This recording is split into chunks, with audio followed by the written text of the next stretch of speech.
টুনিও বলে ধন্যবাদ ফ্রেন্ড। তারপরে টুনি সেই গাছের ওপরেই বাসা বাঁধে।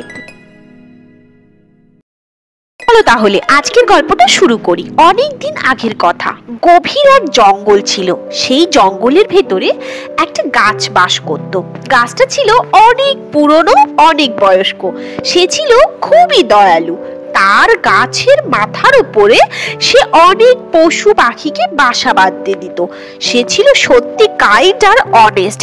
সে সবাইকে বাসা বাঁধতে দিত, এমনকি বনের মৌমাছিদেরও সে ডেকে ডেকে বলতো, মৌমাছি তোমার যদি জায়গা না থাকে বাসা বাঁধার, তাহলে তুমি আমার কাছে বাসা বাঁধতে পারো। মৌমাছিরাও তাদের প্রয়োজন মতো বাসা বেঁধেই ফেলতো। এমনকি শুধু মৌমাছি নয়, আরো পশু পাখি। জঙ্গলে যদি কোনো বাচ্চারা খেলতে আসতো, সে বাচ্চাদের বলতো, বাচ্চারা তোমরা সাবধানে খেলো, পড়ে যেও না। তোমরা চাইলে আমার ছায়ার নিচে বিশ্রাম নিতে পারো।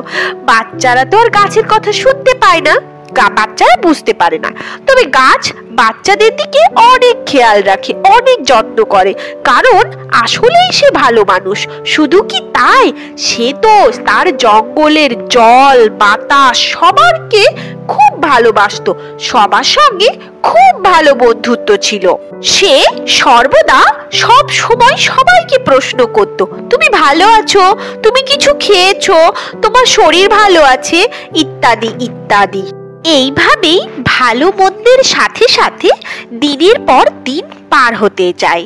আর একদিন একটা কাঠুরিয়া কুড়ুল হাতে করে চলে আসে সেই জঙ্গলের ভিতরে গাছ কাটার উদ্দেশ্যে।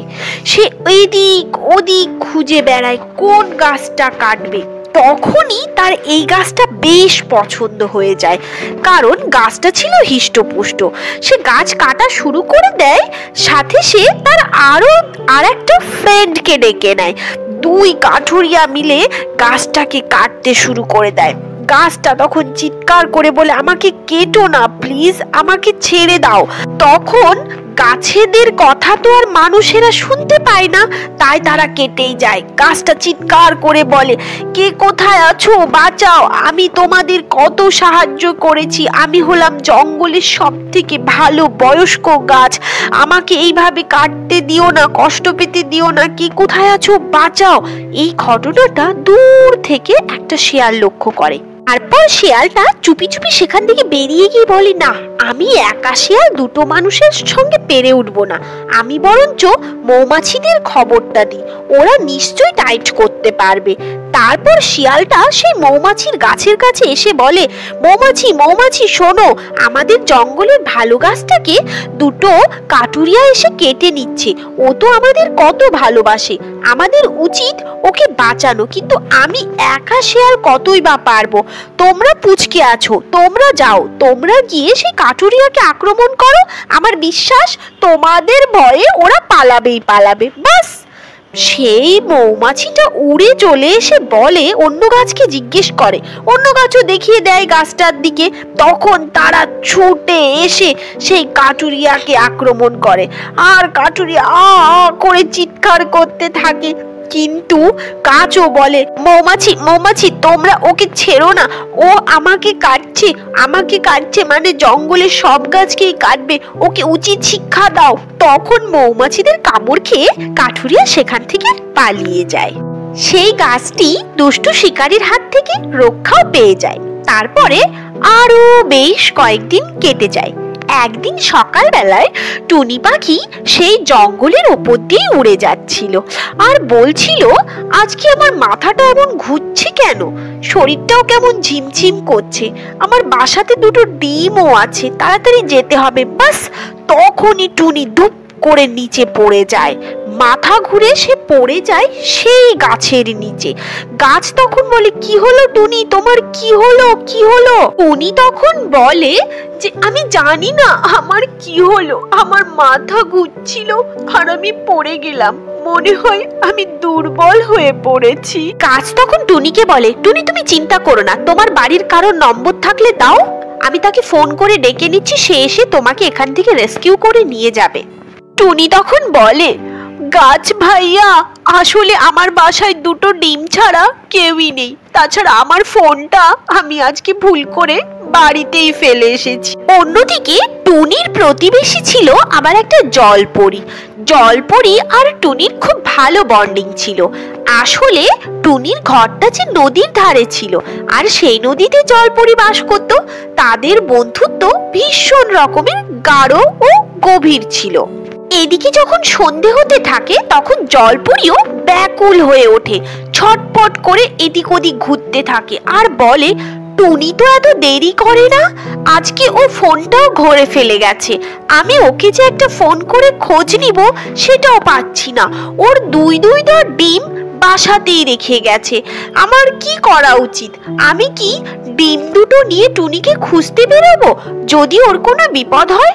তাছাড়া ও এখন খুব দুর্বল আছে, আমি বরঞ্চ মানুষের রূপ ধারণ করি। তারপরে সেই জলপরিটা টুনির ডিম দুটো নিয়ে একটা খুব সুন্দর মিষ্টি একটা বাঙালি বউয়ের রূপ ধারণ করে, আর সেই নদী থেকে উঠেই বেরিয়ে পড়ে টুনিকে খুঁজতে।